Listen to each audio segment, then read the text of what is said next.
You're listening to Where You Live with Gene and Tony. We're back. This is Where You Live with Gene and Tony, and we're broadcasting from the Natural Green Lawn and Landscape Studios. We're brought to you by Extreme Exteriors and American Family Insurance, the Kim Bennett Agency. Kim believes that trust and credibility can't be demanded. It can only be earned by what you say and what you do. Call Kim Bennett at the American Family Insurance Agency, 651-482-1598, and tell her Gene and Tony sent you. So, Gene, you introduced that this story. There's more legislation being proposed at the Minnesota House of Representatives. And the one particular bill I'd like to bring to our listeners' attention today, House File 83. Okay. Similar to 85 in that it's dealing with foreclosures.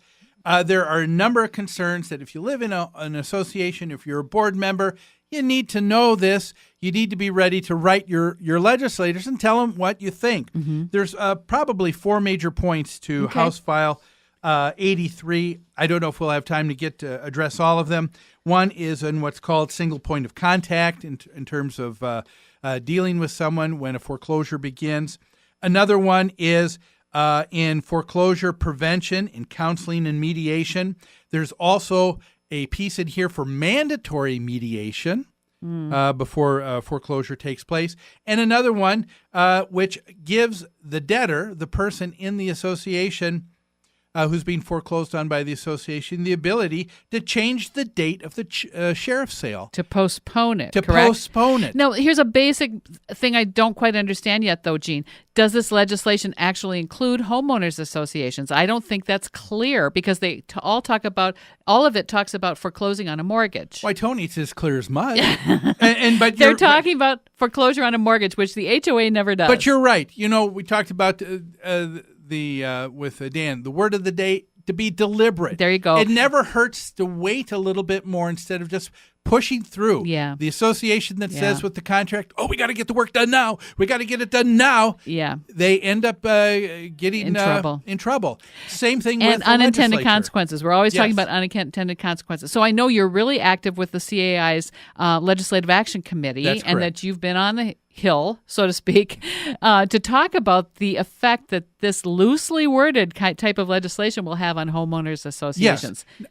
Let me just address a couple of things to that. One is you're very right. We don't know if this is just dealing with just lenders, but there is a part in there that refers to anybody that is a party to foreclosing on someone. Yeah. And so, an association is a party that That's right. forecloses on. That's right. But then it says the word mortgage. So we don't know if it's just for lenders or if it's for us. Yeah. If we don't go up there and tell them what we think, guess what?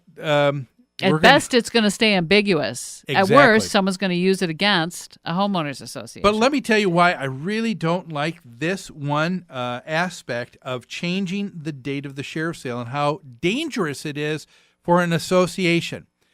Our legislators just don't understand that a homeowner association runs quite a bit like a city. Mm-hmm. And they provide important and necessary services like utilities, road maintenance and upkeep, insurance on the property, roof, siding, replacement.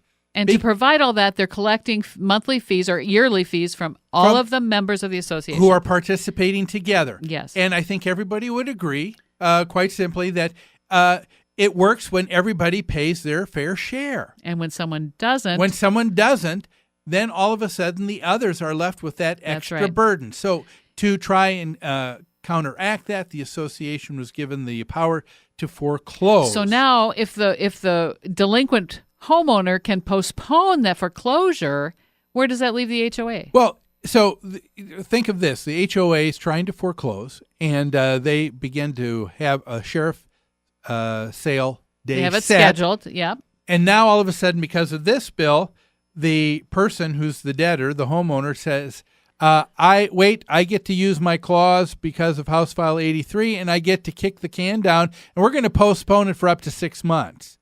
So now the association cannot collect those assessments for an additional 6 months. Yes, and here's where it is really insidious, and people at the legislature don't understand this, and that is unlike a city, when someone is delinquent in taxes, that just gets added to the property. It stays with the property. Whoever picks up the property next has to pay those arrear taxes and then move forward. The city can pay their bills then.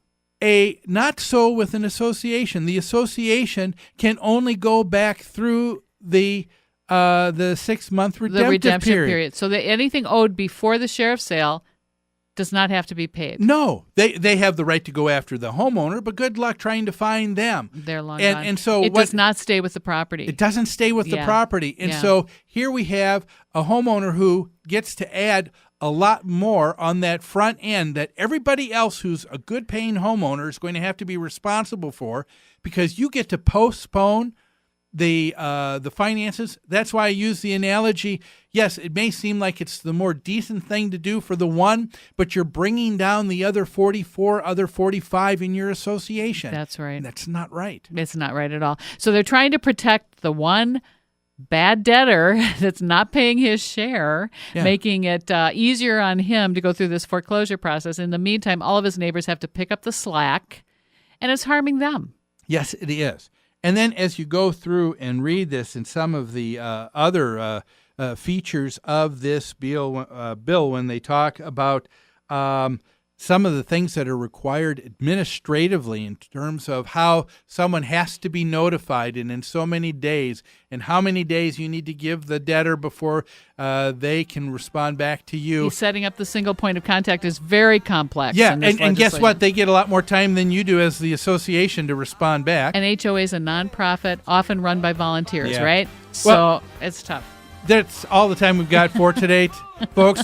20 pounds in a 3-pound bag with today's show. Thanks for joining us on Where You Live. We will delve into this bill and others again next week. So until then, have a great weekend, everybody.